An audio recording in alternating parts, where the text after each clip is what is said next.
안녕하십니까. 만화공인중개사의 저자 이용훈입니다. 오늘은 공인중개사 법령 및 중개 실무 문제풀이 25강 시간으로서 268번부터 279번 문제까지 함께 풀어보도록 하겠습니다. 자, 지금부터 268번 시험 문제 시작합니다. 268번 공법상 이용 제한에 관한 사항이 아닌 것은, 자, 이용을 제한하는가 아닌가를 보는 겁니다. 1. 국토의계획 및 이용에 관한 법률 토지거래 허가제. 자, 이건 이용을 규제하는 것이 아니라 제한하는 게 아니라 거래를 규제하는 거죠. 거래 규제. 자, 이건 거래 규제입니다. 2번 수도권 정비 계획법상의 대학 등 설치 금지, 성자 관리 권역, 가민업체 권역, 자연 보조 권역의 구분. 자, 이건 이용을 제한하는 거고, 건축법상의 용적률 건폐율 등의 제한. 자, 이용 제한이라고 나와 있죠, 다. 자, 그리고 농지법상 농업진흥지역 안에서 행위 제한. 자, 5. 개발제한 그 지정의 관리 및 관리에 관한 특별조치법상의 이 법률 이름이 여기까지가 법률입니다. 제한, 개발 제한 구역에서의 행위 제한. 자, 이건 다 제한입니다. 이용을 제한하는 거 1번만 거래 규제하니까 답은 268번에 1번이 되겠습니다. 다음 269번 문제를 같이 보도록 하겠습니다. 269번 중개업자가 중개 의뢰인에게 설명한 내용으로 틀린 것은 1. 토지거래 허가구역 안에 있는 토지에 대한 매매 계약이 확정적으로 무효로 되는데 귀책 사유가 있는 당사자는 계약의 무효를 주장할 수 없다. 귀책 사유에서도 주장하면 할 수 있는 겁니다. 이건 있는 거예요. 다만 손해가 상대에게 손해를 끼쳤다면 손해배상을 하면 되는 거지 무효는 주장할 수 있습니다. 자, 없다고 했으니까 틀렸고요. 두 번째, 갑소유의 아파트를 을이 임차하면서 임대차 기간 1년으로 약정한 경우 을은 1년의 기간이 유효함을 주장할 수 있다. 그렇죠. 주택임대차보호법에 의해서 을은 이 아파트 주택이잖아요. 임대차 기간 2년이 보장이 되지만 임차인은 1년으로 약정한 경우 주장할 수 있습니다. 맞고요. 4. 임차인은 주택임대차보호법에 따른 임차권 등기 명령에 의한 임차권 등기 이후에는 이사를 가더라도 이미 취득한 대항력 및 우선 변제권을 상실하지 않는다. 맞습니다. 4번 공유자 간의 합의가 없으면 공유 토지에 대하여 3분의 2의 지분을 가진 공유자는 그 토지의 특정 부분을 배타적으로 사용할 수 있다. 맞습니다. 5. 주택임차인이 별도로 전세권 설정 등기를 마쳤더라도 주택임대차보호법상의 대항력권을 상실하면 이미 취득한 동법상의 대항력을 상실한다. 전세권 설정 등기를 했으면 이거 전세권이 있는 거지 주택임대차보호법의 대항력권을 상실했을 때는 주택임대차보호법의 대항력은 상실하는 겁니다. 자, 맞습니다. 다 동글뱅이고 하나만 해서 틀린 걸 구하니까 269번은 1번이 정답이 되겠습니다. 다음 270번입니다. 270번 권리 제한의 등기가 있는 중개 대상물을 조사 확인하는 과정에 대한 설명 중 틀린 것은 1. 환매 등기가 있는 경우 환매 등기 사실과 환매 등기의 위험성을 알려준다. 맞습니다. 2번 근저당권 등기가 있는 경우 채권의 최고액 등을 알려준다. 맞고요. 3번 가처분 등기가 있는 경우 채권자, 보존되는 권리 등을 알려준다. 맞고요. 4. 가등기가 있는 경우 가등기의 기한 본등기보다 제3자의 소유권 이전 등기를 먼저 격려하면 가등기는 효력을 상실한다고 알려준다. 큰일 나죠. 가등기는 효력을 상실하지 않는다고 알려줘야죠. 가등기가 돼 있고 나중에 이 가등기에 기해서 본등기를 한다고 치면 요 사이에 제3자, 방금 말한 제3자가 소유권 이전 등기를 하면 가등기 후 제3자 소유권 이전 등기가 있고 본등기를 하게 되면 가등기와 본등기 사이에 있던 이 제3자의 소유권 이전 등기가 효력이 없어진다고. 이거 다 말소됩니다. 즉 가등기에 의한 본등기가 살아나기 때문에 오히려 이 제3자 소유권 이전 등기가 위험하다고 알려줘야죠. 이거 잘못 알려준 겁니다. X. 5번 가압류 등기가 있는 경우 채권자, 채권액 등을 알려준다. 알려줘야죠. 당연히. 다 오고 하나만 X. 자, 틀린 것을 고르니까 270번은 4번이 정답이 되겠습니다. 다음 문제를 보겠습니다. 271번 중개대상물의 설명에 관한 다음 기술 중 틀린 것은 1. 임대주택법의 적용 대상인 임대주택의 임차인이 국외로 이주하는 경우 그 임차권을 임대사업자의 동의 없이 다른 다른 사람에게 양도하거나 전달할 수 있다. 동의 없이가 아니라 동의를 받아서 해야 되는 겁니다. 틀렸죠? 임대주택법 13조에 임대주택의 임차인은 임차권을 다른 사람에게 양도하거나 임대주택을 다른 데 전대할 수 없는 게 원칙입니다. 다만 부계로 이주하는 경우 등에 있어서는 임대사업자의 동의를 얻는 경우에 예외가 인정되는 것입니다. 자, 그래서 틀렸습니다. 2번 임차주택이나 임차건물에 경락이 있는 경우에도 보증금이 전혀 변제되지 않은 대항력 있는, 즉 선순위라는 얘기죠. 임차권은 소멸하지 않는다. 맞습니다. 3. 부동산 실권리자 명의 등기에 관한 법률은 명의시당 약정을 무효로 하고 있으며 이 경우 무효는 제3자에게 대항하지 못한다고 규정하고 있다. 맞습니다. 명의시당 약정은 예를 들어서 감히 자기 소유 토지를 을에게 명의신탁했습니다. 이 둘 사이의 무효라는 거지, 을이 명목상 소유자, 등기부 소유자가 병에게, 제3자 병에게 이 토지를 매각한 경우 이 제3자에게 갑과 을의 명의신탁 무효를 가지고 주장할 수 없다는 겁니다. 정확하게 설명하고 있습니다. 4. 공동주택 관리계약은 입주자의 지위를 승계한 자에 대해도 그 효력이 있다. 맞습니다. 5. 정비사업의 시행으로 인하여 임차권 설정 목적을 달성할 수 없는 때에는 임차권자는 계약을 해지할 수 있다. 맞고요. 다 오고 하나만 해서 틀린 걸 구하니까 271번은 1번이 정답이 되겠습니다.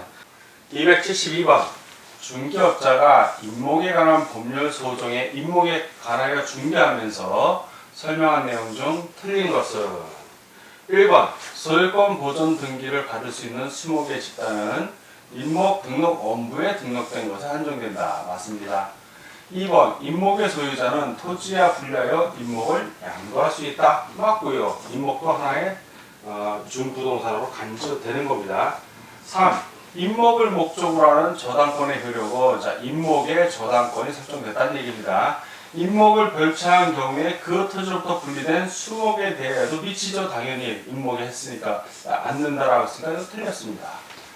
자, 그 임목을 목적으로 하는 경우 만약에 벌채되어 분리된 수목을 분리되었다면 저당권자는 그 수목을 경매할 수도 있고, 다만 그 경락 대금은 공탁을 좀 하여야 합니다.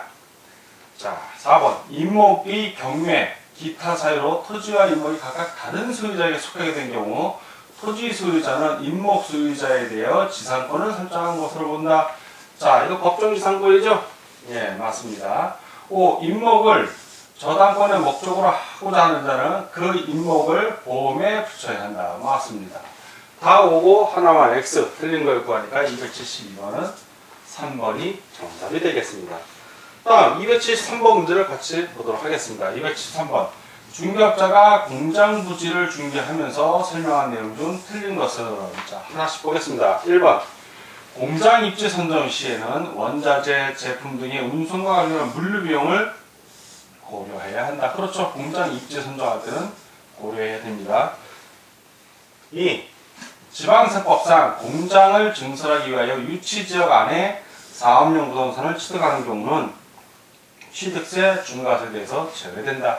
이 유치지역은 산업 직접 활성화 및 공장 설립에 관한 법령에서 유치지역입니다. 그래서 취득세, 중과세 대상 제외되는 거 맞습니다.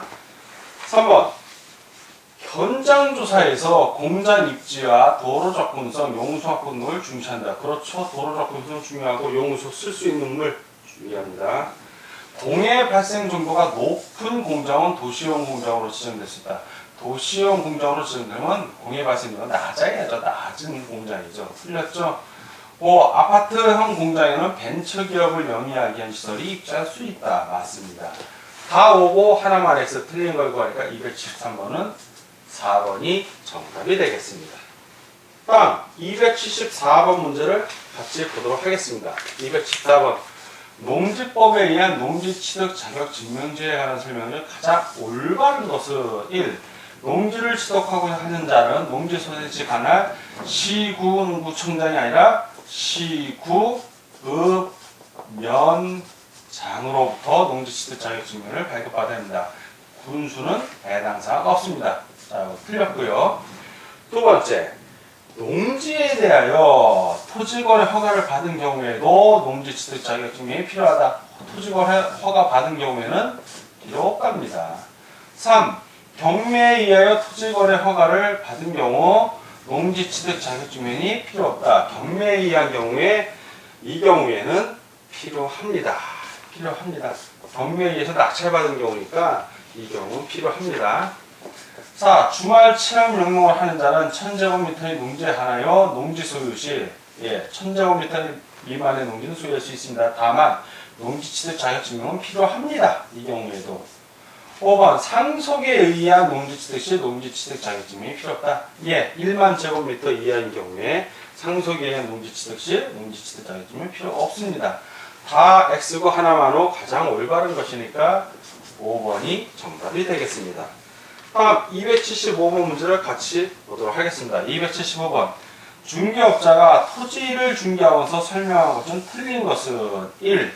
토지의 면적 한상은 제곱미터 나누기 0.325 면적평이다. 이상하죠? 제곱미터, 지금 미터법에 의해서 다 제곱미터로 나와야 돼요. 즉 제곱미터를 평으로 환산하는 게 아니라 평을 제곱미터로 환산해야죠. 면적 평 곱하기 3.305팔은 제곱미터이다.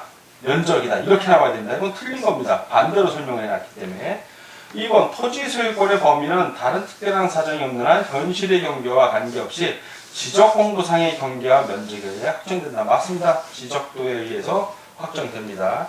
3. 등기부상의 토지 소유자와 지적공부상의 토지 소유자가 다른 경우 등기필증이나 등기부 등초분에 의하여 지적공부가 정리될 수 있다. 맞습니다. 권리관계는 등기부 우선입니다. 4. 주말 체원 영농을 하고자 하는 자는 그 세대원 전부가 소유하는 총면적 1000제곱미터 미만의 농지에 한하여 이를 소유할 수 있다. 맞고요. 5. 1필지의 토지가 지적법이 정하는 바에 따라 분할의 절차를 밟지 않고 등기부에만 분필의 등기가 이루어졌더라도 분할의 효과가 발생할 수 없다. 그렇죠. 분필을 해야만 토지 분할을 하고 분필을 해야 되는 겁니다. 맞습니다. 지금은 이 지적법이 측량 수로조사 및 지적에 관한 법률로 이름이 바뀌어 있습니다. 자, 이게 16회 때는 지적법이었습니다. 다 오고 하나만 X. 자, 그리고 틀린 것은 몇 번? 1번이 정답이 되겠습니다. 다음 276번 문제를 같이 보도록 하겠습니다. 276번 분묘가 있는 토지를 중개하면서 설명한 내용 중 틀린 것은 1. 외형상 분묘의 형태만 갖추었을 뿐 시신이 안정되어 있지 아니한 경우 분묘기지권이 생기지 않는다. 그렇죠. 시신이 있어야 됩니다. 맞고요. 두 번째, 평장 또는 암장대와 객관적으로 분묘의 존재를 인식할 수 있는 외형을 갖추지 않으면 분묘기지권이 인정되지 않는다. 맞습니다. 분묘기지권이 인정되려면 평지에 이렇게 봉분이 있어야 됩니다. 이렇게 볼록 나온 거. 3번, 분묘기지권은 분묘의 기지뿐 아니라 분묘의 수호 및 제사에 필요한 주의 공지를 포함한 지역에까지 미친다. 맞습니다. 4번, 분묘기지권이 그룹이 미치는 지역의 범위 내에서 기존의 분묘에 합장하여 단분 형태의 분묘를 설치하는 것은 허용되지 않습니다. 예를 들어서 기존의 분묘기지권 안에 아버지 묘가 이렇게 있어요. 자, 아버지 묘가 있는데 어머니가 돌아가셨어. 그래서 요거를 어머니 묘까지 해서 다시 하나로 한다는 거, 새로운 묘, 돌아가신 분의 분묘를 만들 수는 없다는 겁니다. 설사 단분 형태 하나의 봉분으로 한다 하더라도 그것은 허용되지 않습니다. X입니다. 분묘기지권은 당사자의 약정 등 특별한 사정이 없으면 권리자가 분묘의 수호를 계속하며 그 분묘가 존속하고 있는 동안 존속한다. 맞습니다. 다 오고 하나만 X 틀린 것은 바로 276번 4번이 정답이 되겠습니다. 다음 277번 문제를 같이 보도록 하겠습니다. 277번 중개업자가 중개의뢰인에게 설명한 내용으로 틀린 것은 1번 갑을병 사이에 순차로 매매계약이 체결되었는데 등기는 최초 양도인 갑으로부터 최종 양수인 병 앞으로 경로하기로 하는 3자 간의 합의가 있는 경우 병은 직접 갑에 대하여 이전 등기를 청구할 수 있다. 예, 청구할 수 있습니다. 합의가 된 경우에는 이 중간생략 등기인데 중간생략 등기는 일반적인 지역에서의 중간생략 등기는 유효합니다. 그러나 토지거래 허가구역에서의 중간생략 등기는 무효해요. 그건 왜? 매번 다 토지거래 허가를 받아야 되기 때문에.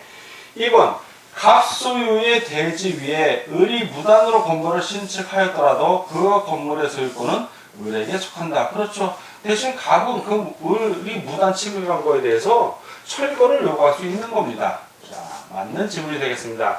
3. 당사자가 설정 행위로 금지하지 아니한 경우에는 전세권의 양도에 전세권 설정자의 동의를 요하지 않는다. 그렇죠. 따로 금지하는 조항이 있지 않는 이상 동의를 요하지는 않습니다. 4번 분묘가 일시적으로나마 멸실되었다면 유결의 존재를 불문하고 분묘기지권은 소멸한다. 아니죠. 불문하고 소멸하는 게 아니라 유골이 조금이라도 있고 그 유실된 분묘가 회복 가능한 상태라면 분묘기지권은 소멸하지 않습니다. 자, 요 문장이 잘못되어 있죠. X. 5번 매수인이 착오로 인접토지의 일부를 그의 토지에 속하는 것으로 믿고 점유하고 있다면 그 점유 방법이 분묘를 설치 관리하는 것이어도 자주점유해. 그렇죠. 자기 소유의 의사로 점유한 거니까 자주점유입니다. 맞습니다. 다 오고 하나만 X 틀린 것은이니까 277번은 4번이 정답이 되겠습니다. 다음 278번 문제를 같이 보도록 하겠습니다. 278번 중개업자가 묘지가 있는 토지를 매수하려는 중개업자에게 설명한 내용 중 틀린 것은 1. 장사 등에 관한 법률의 규정에서 말하는 분묘의 점유 면적은 분묘의 기지 면적만을 가리킨다. 예, 맞습니다. 이거 법에서 말하는 건 그걸 말합니다. 두 번째, 분묘 기지권의 흐르기에 미치는 범위 내에서 자, 분묘 기지권 요거는 또 지상권이다. 특수한 지상권이죠. 관습법에서 인정하는 기존의 분묘의 단분 형태로 합장하여 새로운 분묘를 설치하는 것은 허용되지 않는다. 예, 맞습니다. 3번 분묘 기지권이 시효 취득된 경우 20년 동안 점유해서 취득한 겁니다. 사망자의 연고자는 종손이 분묘를 관리할 수 있을 때에도 토지 소유자에 대해 분묘 기지권을 주장할 수 있다. 이 토지 소유자에 대해서 분묘 기지권을 주장할 수 있는 사람은 종손입니다. 사망자의 연고자가 아니라. 그런데 연고자가 할 수 있다고 그랬으니까 틀린 겁니다. 4번 분묘 기지권을 시효 취득하는 경우에는 지료에 관한 약정이 없는 이상 지료를 취급할 필요가 없다. 맞습니다. 5번 분모가 멸실된 경우 유골이 존재하여 분묘의 원상 회복이 가능한 정도의 일시적인 멸실에 불과했다면 분묘 기지권은 존속하고 있다. 즉 소멸되지 않는다. 맞는 말입니다. 다 오고 하나만 X. 자, 틀린 걸 고르니까 278번은 3번이 정답이 되겠습니다. 279번 문제입니다. 279. 외국인 토지법령상 외국인이 토지 취득 계약 체결 전 관할 관청의 허가를 받아야 하는 구역 지역이 아닌 것만 고른 것은 자, 허가를 받아야 하는 구역 지역은 딱 4가지입니다. 그 앞글자만 따면 자, 야, 군, 문 이렇게 외우셔도 돼요. 자, 그래서 기역 자연공원법에 규정한 공원보호구역 이건 해당 사항 없고요. 니은 자연환경보존법에 의한 생태경관보존지역 이건 해당됩니다. 디귿 야생생물보호 및 관리에 관한 법률의 규정에 의한 야생동식물 특별보호구역 역시 허가받아야 되고요. 리을 군사기지 및 군사시설보호법에 따른 군사기지 및 군사시설보호구역 역시 허가받아야 합니다. 미은 문화재보호법의 규정에 의한 지정문화재와 이를 위한 보호물 또는 보호구역 역시 허가를 받아야 됩니다. 다 허가를 받아야 하고 딱 아닌 거 하나 기억이죠. 자, 기억을 고르라는 얘기죠. 기억이 어딘다고 했더니 1번에 있네요. 그래서 279번은 1번이 정답이 되겠습니다. 자, 지금까지 공인중개사 법률 및 중개실무 문제풀이 25강 시간이었고 268번부터 279번 문제 함께 풀어봤습니다. 오늘도 문제 푸느라고 수고하셨습니다. 다음 시간에 뵙겠습니다. 감사합니다.